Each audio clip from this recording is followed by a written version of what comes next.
Anchors up, sails at full. Welcome to the Sloopcast. How are you doing today, Kyle? I am doing all right, Jared. How are you, good sir? But before you answer that, why don't you share your screen for everybody to see? Oh, am I not sharing my screen to the Discord? Starting off strong here. Starting off strong. You know, if I were a real professional, I would probably be like just starting over, stopping the podcast, starting over, doing everything the correct way. But we're not professionals here. I think that's the notable takeaway. If you've been with us for a long time, we are not notable professionals. We're not notable, nor are we professionals, let alone notable professionals. You're professional enough. You know, that's the nicest thing someone said to me today. We'll get better next time, as we used to say. Good Lord. Kyle, we're in our 8th season. I think we're screwed at this point. Speaking of screwed, Florida. It is collegiate chaos. Colorado. Colorado. Oh, collegiate chaos. So Ohio State on an early bye week, and we will instead of doing a review of Ohio State game on Monday here, we're going to go ahead and release a collegiate chaos a day early here, as we have a different episode for Tuesday's release here. So we'll do collegiate chaos for today. We're doing collegiate chaos again on Tuesday because, Kyle, we're bringing back the tier list. We wanted to talk about all the games, and then, you know, we needed to organize the tier list from scratch, and we figured let's take a full episode and do that. USC is M. I disagree, but we'll argue about that on tomorrow's episode. Yeah. So let's get right into it here. Utah playing with fire and got burnt. Third time the charm here. They got burnt here, losing to Oregon State on Friday night, 21-7. Yeah, they're just not the same. The lack of offense finally caught up to them. Yeah, they're not the same without Rising. Just straight up not the same team without him. No Rising to beat up the Beavers. No. God damn it, Kyle. I tried to go past it, but I couldn't. Yeah, Utah top 10 team falls. Probably the closest thing we have to a true chaos. Although we didn't really, I would say we didn't have a true chaos this weekend. This is the second week in a row with no like true chaos. A number 10 losing to a number 19 isn't true chaos, but it's probably about as close as we got. It's still a top 10 team losing to a not top 10 team. Florida, a ranked team, lost to Kentucky, an unranked team. Not just lost. Not just lost. They got run out of the building, and literally run out of the building. Like they have no run defense. That being said, though, Kentucky was favored in that football game. Vegas had them by a couple points, maybe just 1 point. Kentucky was undefeated. Florida wasn't. It almost just feels like maybe Florida shouldn't have been ranked, if we're being honest. Kentucky is ranked now, which is cute till next week. Yeah. Speaking of SEC teams that shouldn't be ranked, LSU losing to Ole Miss in a Big 12, SEC shootout, 55-49. Yikes! That game, there's a reason why America didn't embrace arena football, which is that at a certain point, when touchdowns become expected, they stop becoming fun. In this game, it was just like touchdown after touchdown after touchdown. It was like, okay. And leave it to Brian Kelly to totally just blame his players in the press conference, he was asked about all of the big plays they were giving up. And he basically said no one knew is walking into the locker room. So in typical Brian Kelly fashion, taking none of the responsibility for his team failure and putting it all on his players. I have a buddy who's a huge Florida State fan. He says Florida State should be number one because of their wins. I argue DC and LSU and Clemson both have 2 losses and stink. Thoughts? We're doing the tier list on the next episode. So we'll get to ranking the teams on the next episode. We're bringing back the tier list on the next episode. So we'll get into who we think should be number 1, number 2, number 3, number 4, at the very least. Always be plugging. Yes, absolutely. Well, you made it easy for me. All right. Some other teams in the top 25 here. Texas takes care of business over Kansas. This was one of those games that where Kansas always seemed to give higher ranked teams a little bit of trouble, but I think we're safe to say that Texas is for real this year, Jared. Yeah, no, this is a good Texas team. This is a very good Texas team. I have no doubt at this point that they'll make the playoffs, and I will give them very big praise on the next episode. Spoilers. So yeah, I like this Texas team. As Austin points out in the chat, the Red River rivalry is next week. So that's a big game to look forward to. I like Texas a lot more than I like Oklahoma, but that game's always goofy, so who knows? Yep. Their O-line NIL deal might be the most effective upfront pay system. You'll have to educate me on that. I'm not aware of it. Speaking of goofy games, Notre Dame pulling up the win on a last-minute drive to beat Duke 21-14. Man, it looked like Notre Dame was going to be putting up some points, especially after they... Was it the first drive? Yeah, it was the first drive. They went down and scored the touchdown. It's like, oh, no, okay, they're not going to sleepwalk here. And yeah, the rest of the game did not turn out that way. And Notre Dame had to come back and beat Duke, or come back, score that touchdown to pull up the 21-14 victory. Speaking of Notre Dame, and if we can go back to Florida for a moment and how they ineffective their defense was. Very famously at this point, Notre Dame gave up the game-winning touchdown to Ohio State with only 10 guys on the field. Their defense apparently plays better with 11 as they get the win over Duke. But Florida gave up a touchdown with 13 players on the field against Kentucky. So that's by far worse. By far worse. You have 2 extra guys and you still can't stop them. That's worse by a factor of 3, my good friend. Yeah, so that's what where you want to go next? Auburn, Georgia. Don't be fooled. This is not a good Auburn football team.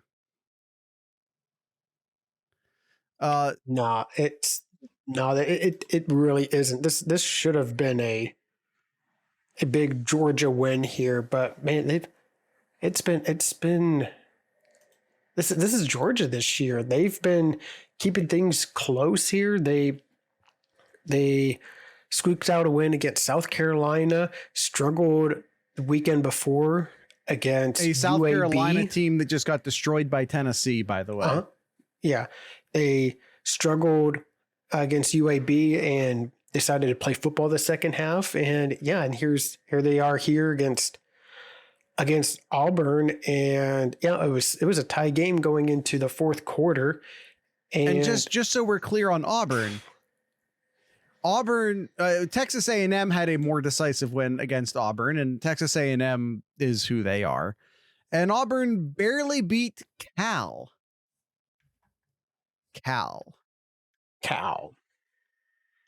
Which didn't The issue is their recently... schedule. UGA can sleepwalk into the playoffs, and because there's no dominant team, they could win it all. That's it. Anytime I've seen a team like try to sleepwalk through the regular season and then put it together in the playoffs, it's not worked out for them. It's a dangerous game they're playing. Yeah, think of Ohio State in 2015 or Florida State in 2014. Yeah, FSU versus Oregon. Yeah, exactly. You can't, it doesn't matter how talented you are. You can't sleepwalk through the season and then flip the switch in the playoffs. It doesn't work that way. Yeah, now seeing how Georgia's playing with fire here, they get Kentucky this weekend here, and yeah, we'll see if they actually put it together here, or with this Kentucky running attack, and will they make it another close game and have Georgia another scare. I think that might be a good game to watch. LSU's not a good football team by any means. They're ranked and they shouldn't be. But LSU's playing Auburn next week. I still have Auburn's schedule up. I got very confused there for a second. Austin says Auburn ran for 5.1 yards per carry against, they over 200 yards against Georgia. This is not, well, I was going to say your grandpa's Oregon, but this is not your slightly older brother's Oregon. Or Oregon, Georgia. The hell's wrong with me? Georgia. 219 yards against Georgia on the ground. Yeah. Yeah, this I don't know what's wrong with Georgia, but they're not right. Michigan finally kind of looked right. Nebraska's not good, don't get me wrong, but they're not Toledo, or I was about to say Bowling Green, but Bowling Green just took it to Georgia Tech this weekend. Not that Georgia Tech's good, but still, it's an ACC team and you're a MAC school. Georgia's a one-trick pony. Get the ball to a mammoth tight end. Yeah, that's basically what they've got offensively right now.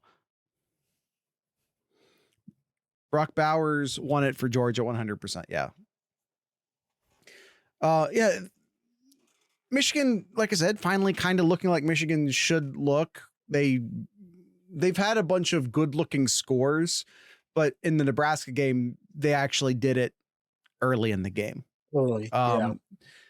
Which, exactly what you were expecting from this Michigan team, and they finally got it together in this game. And yeah, I think kind of what you were about to allude here, like it's what challenge is going to come to Michigan here at Minnesota, night game at Minnesota. And is that one of our rules here? Don't play against a Big Ten West Division on the road at night. Is that the case here, Jared? I don't know. It's October 1st, late enough in the season for us to be, maybe, I don't know. Inevitable Michigan UGA natty is going to be a pain. Not going to happen. Yeah. And then Indiana, Michigan State, Purdue, and then Penn State. So week 10, 11 is when they'll finally get their first real opponent. Yeah, and like I just said with Georgia, you can't just sleepwalk through a season and then expect to turn it on when it matters. I don't think it works. Penn State, by the way, don't let that final score fool you. They poured it on late against Northwestern. Final score 41-13, but yeah, it was 10-10 halftime there. 10-10 at halftime. Jared, why won't it happen? I don't think either Michigan or Georgia are all that good. I don't think either of them are all that good. I think neither of them have the offensive line that they're accustomed to having. No one's all that good. No one is. I agree. But I've seen other teams at least do it. Who's the best win between Georgia and Florida, or Georgia and Michigan? That's a good question. What's the best win? I'll tell you right now, it's Georgia over Auburn. Yeah. Yep. That the best opponent that either of them have played so far is Auburn. And neither of them have looked good against that crap schedule.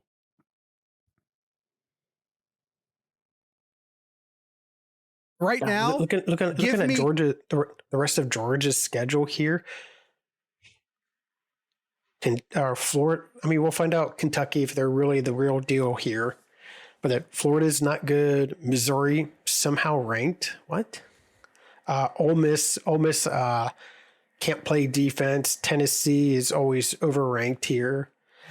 Yeah, there's really nobody on Georgia. At least Michigan, they got 2 top 10 opponents on their schedule here. Missouri is ranked because they're in the SEC. 100%. 100%. And yeah, they're a 5-0 team from a power conference. And to me, they should probably be ranked because of that. But okay, I'd also say, oh, you going to say it? Go ahead, Kyle. Then the Terps should be ranked. Yes. The Terps should be ranked. Exactly. Then what about Maryland? Why is it Maryland ranked? Mm-hmm. Do I actually think Maryland's all that fantastic? No, I don't.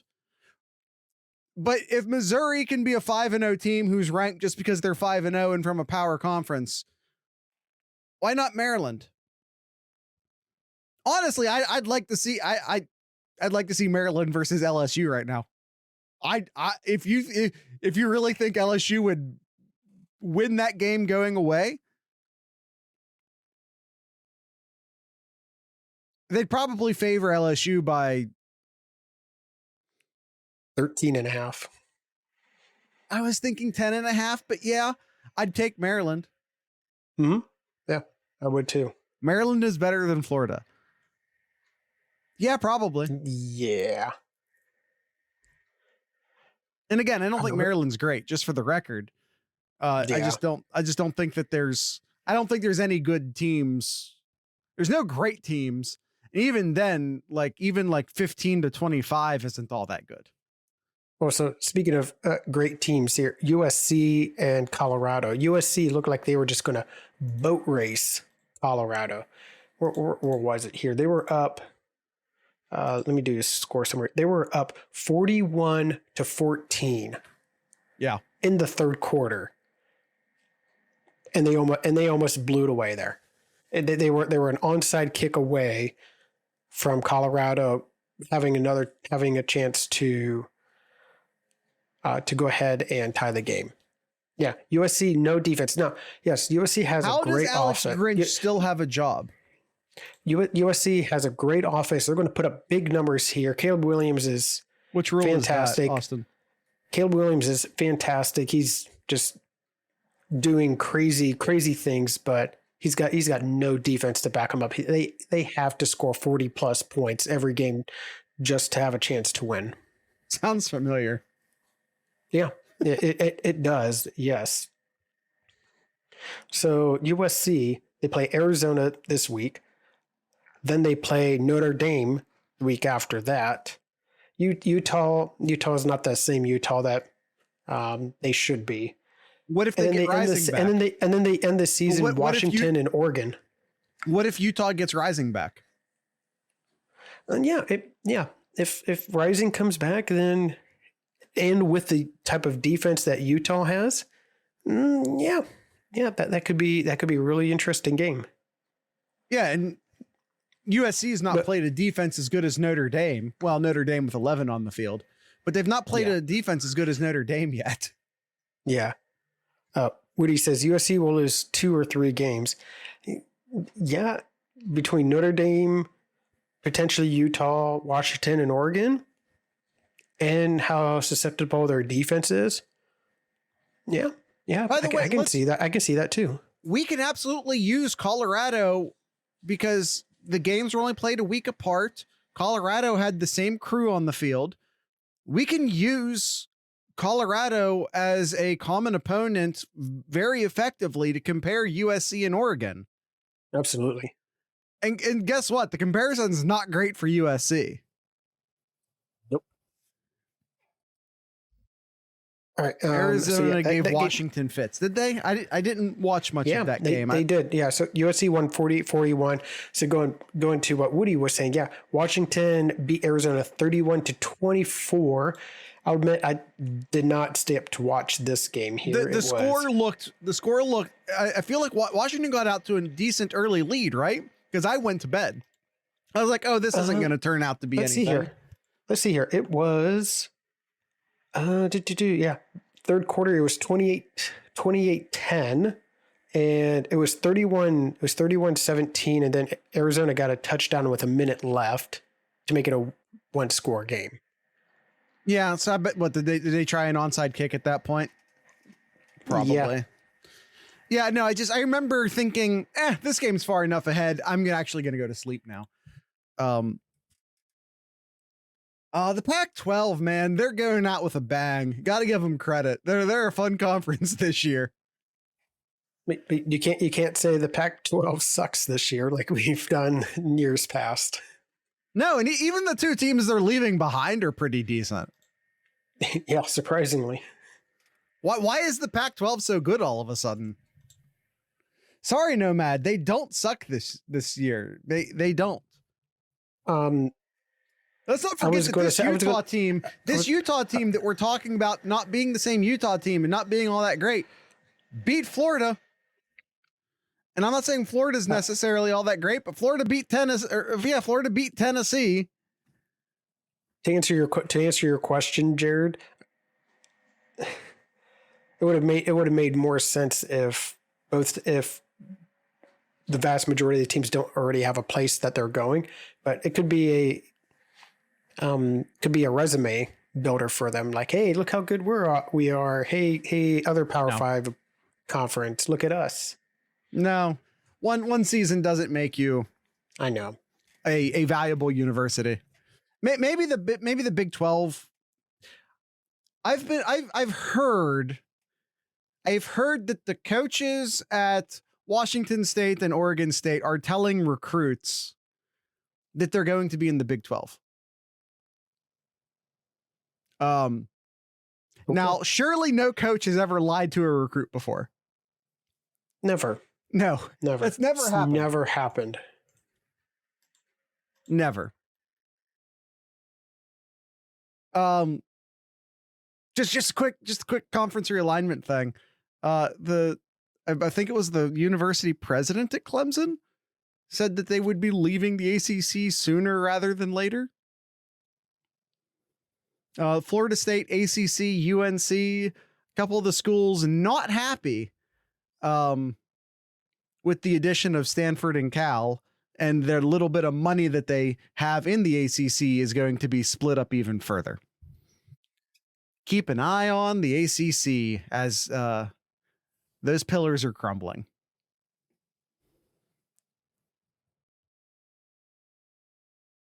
Anywho, what game we got next here, Kyle? You want to talk about Mizzou Vanderbilt? Because I don't. See, Oregon took care of business against Stanford, 42-6. Started off a bit slow in that game. Yeah. Oregon's pretty good too. Oregon's really good. Yeah, I like Oregon. I do too. Especially with Nick's just dynamic with his feet as well. Yeah, it's definitely. Like you said, Pac-12 is going to be really fun here, especially in November. Pac-12 is going to be really fun to watch. Oklahoma beats. We'll see if it lasts. Yeah, Oklahoma beats Iowa State 50-20. Speaking of teams that could potentially have upsets, Iowa State does not do that this year. No, Iowa State's a very bad football team this year. They're very bad. No. Remember when everyone wanted to poach their head coach? Just want to toss that out there. Speaking of bad teams, Mississippi State, not a good football team. They just got obliterated from Alabama.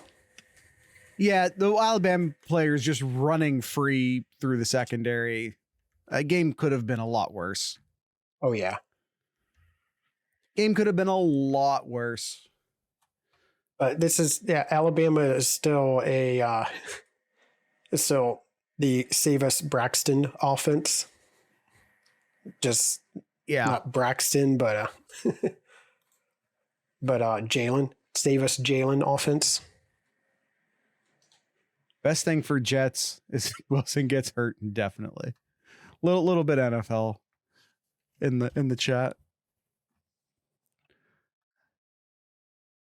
Kyle, Minnesota barely beats the Ragin' Cajuns of Louisiana. Are your Gopher, your Golden Gophers, Jared? Not my Gophers. Not my Gophers. Jared. Not my Gophers. Not my Golden Gophers. I've asked this question. I'll ask this question again. Are we almost done with the PJ Fleck experiment in Minnesota? No, we need to ask some Golden Gopher fans, Jared. Why don't you find? I'm going to ask. Why don't you bring on someone that you may know? I'll head to the local Dairy Queen and ask around. That's a geographic fast food joke for anyone who's paying attention. Yeah. If we want to do any Wisconsin-based jokes later, I've got some Culver bangers just in the chamber. How does one lose to Northwestern? Great question. Ask PJ Fleck.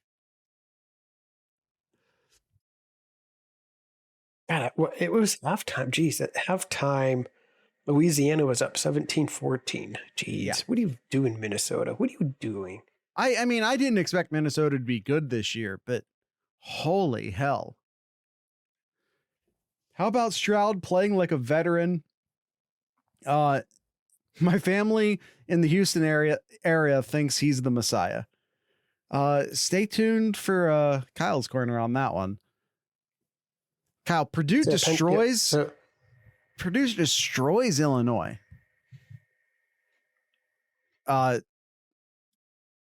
Illinois, I've never understood why Illinois is so bad. Burt doing Burt things. People expected Illinois to be good this year, and did not see it. And here we are. I mean, it has a 44-19 banger on that one. And again, Purdue's not anything. Purdue's not even average by Purdue standards. They're a below average Purdue team. Illinois, anytime that they've played a Power 5 opponent, they've lost. Their only victories are against Toledo by 2, and then FAU by 6. Honestly, if Illinois and Toledo played today, I would expect Toledo to win that game, even with the knowledge that the game already happened. I'd be like, I think Toledo can get them this time. Yeah, I mean, give Illinois credit. Like it was only a 3-point game at halftime, but Kyle, I will never give Illinois credit. All right.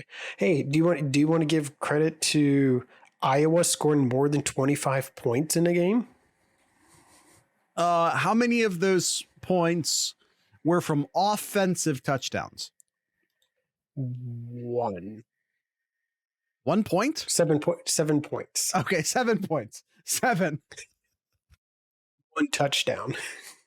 Bert is too focused on beer and cheeseburgers, among other things. There's a third thing on that list. I won't say it out loud. And that was the only touchdown in this game, if you'll believe it. There were 3 touchdowns in this game, and only one of those were offensive touchdowns. God, that is. And yes, it came from Iowa. Gotta love some Big Ten primetime banger between MSU and Iowa. I believe it. Yeah, we all believe it, Spikes. It was a rhetorical question. I'd be amazed if yards per carry. How do you go 2.3 yards per carry, go 2 for 13 on third downs, and you still win the game? Special teams and defensive touchdowns. That's how. Yeah, I guess. Yeah, 26-16 in that game there. And Rutgers, speaking of teams that should be ranked, Rutgers 4-1 here. Didn't Michigan kind of ran him off the field though? I know. Also, Wagner. I know. Kyle, their logo, is that an eagle? Their logo is literally on our show notes, 2 feet from my face. I still don't know what Wagner is. It looks like a green blob mostly. Is that an eagle? Yeah. It's supposed to, no, it's not an eagle. Is it a hawk? Seahawk. It's a Seahawk. It's a Seahawk. See, it looks like a green blob to me. Well, at least from wherever you're pulling that up, here's. That's not a Seahawk. I don't know what that is, but it's not a Seahawk. That looks like a falcon. That does look like a falcon. All right. Any Those other games? don't exist. What, Seahawks? Yeah. Is a Seahawk a real animal or is it made up? Has the city of Seattle been lying to me this entire time? It's made up? A Seahawk's not a real thing?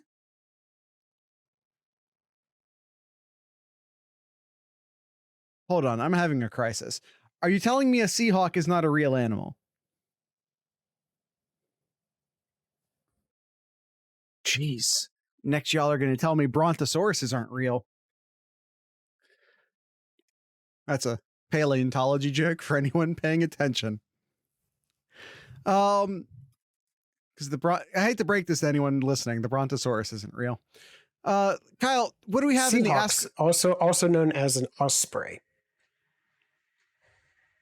So Seahawks are ospreys. Seahawks, commonly known as ospreys. Uh-oh, you're going to get Nomad mad. He knows about things that fly, Kyle. Ospreys are real. Okay. Next thing you're going to tell me a chupacabra is not real, Kyle.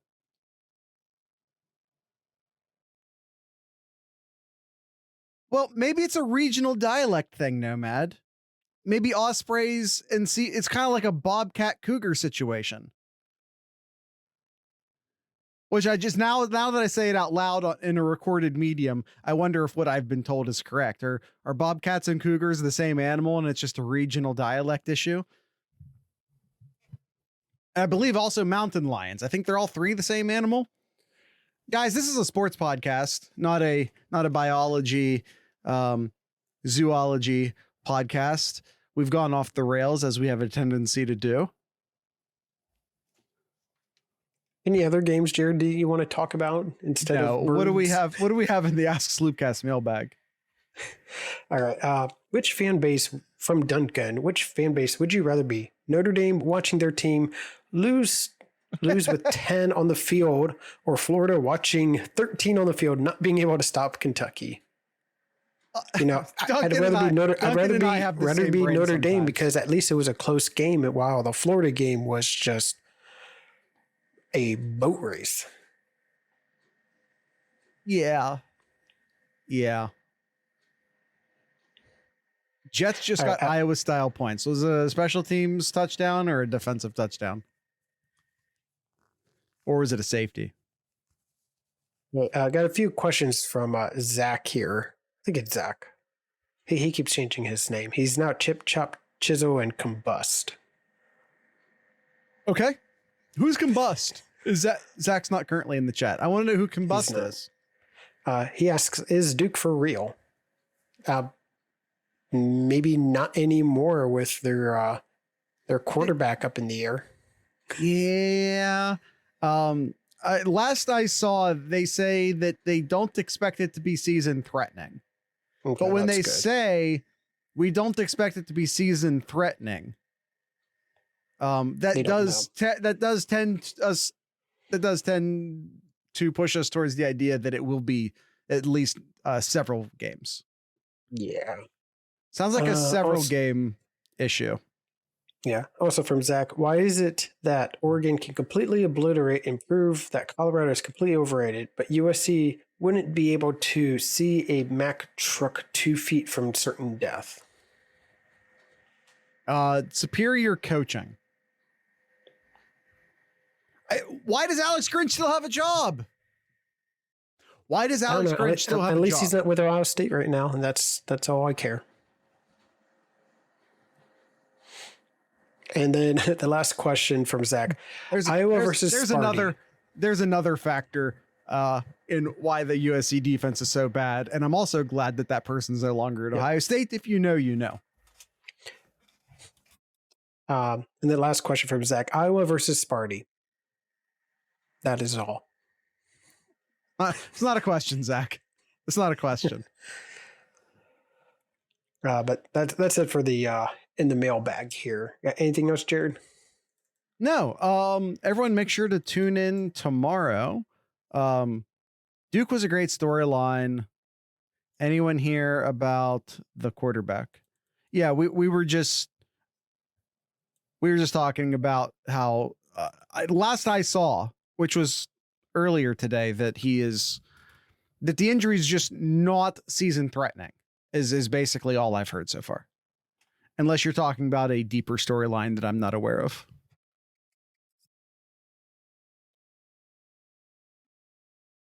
Yeah, no, that should be it for today's episode. I'm going to invite everyone to join the Discord server. We have a lot of fun in the Discord server, especially on game day Saturdays, but throughout the entire week. We had a big old social screen. We had a bunch of people stop by. We actually started the social screen at like 6:00, which is early for the evening games, but that's when the first evening game kicked off. So we said, screw it, we'll do that. And if any of the 3:30 games come down to the wire, we'll check those out. So we watched the LSU Mississippi game end while we were watching, the evening game start. And it was a lot of fun. And that's when the booze started flowing. Sometimes I get a little tipsy during the social screen. It's fun. Just a little bit. I tend to say things that I'm not willing to say on the podcast during the social screen. I'm just gonna say that. So yeah, come join the Discord server. Everyone's welcome to the social screen.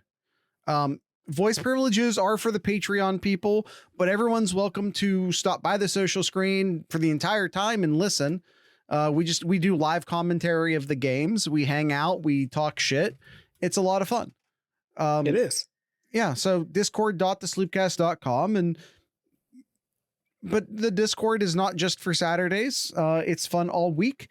So just step on by. Most of the server's free. Most of the server is completely free. You never have to drop a dime to have fun in the Discord server. There are premium.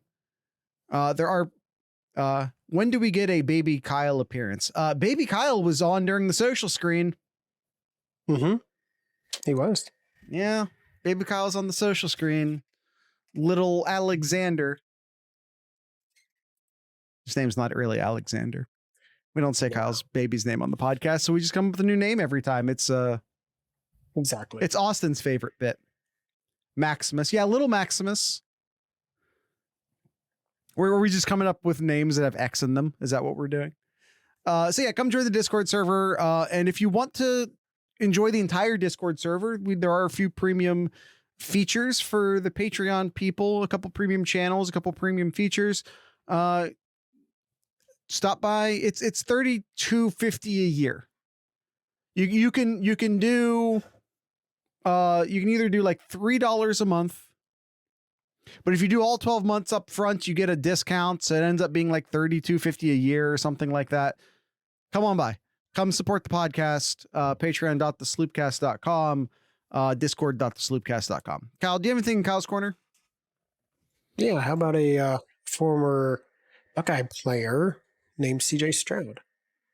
And Stroud is killing it right now.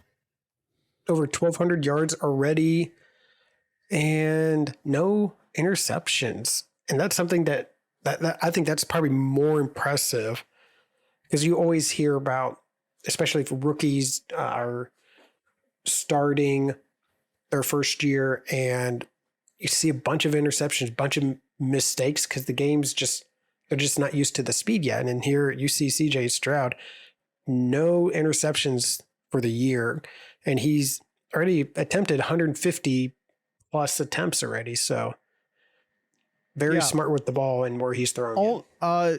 He is already, as Kyle said, already set the record for most pass attempts with 0 interceptions. First quarterback to throw for over 900 yards in his career without an interception. I want to see him play in Seattle or Green Bay or Pitt in December. Why? He's an Ohio quarterback, my man. What are you talking about? Yeah. I mean, I get that, you don't really play outside in college football. I mean, you do in late November. I don't know what to tell you. Not to mention he plays in Houston. Like he's not going to have to do that too often. And by the way, not been a great year so far for Justin Fields in Chicago. I put most of that on Chicago and their lack of offensive line. He completed 15. He completed 15 in a row at one point, or to start off the game. You're jumping ahead of me. But he had a great comeback game today. He had a great year last year. First few games of this year weren't great, but he had a great comeback game today. Had a fantastic game. Was absolutely crushing it. The entire team was crushing Denver through the first half. Then the Chicago defense fell apart. That being said, Fields still had a great day. It wasn't on Fields. He got to play Denver today. Yeah, but he plays for Chicago.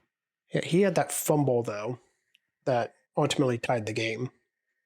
But it was on the offensive line who didn't block anybody. I watched some of that game. On several occasions, he had pass rushers getting to him who were just not touched. Just completely untouched. Which to me doesn't even, like, the offensive line in Chicago is terrible. But also just the offense is terrible just from a schematic standpoint when frequently you have guys getting to your quarterback completely untouched.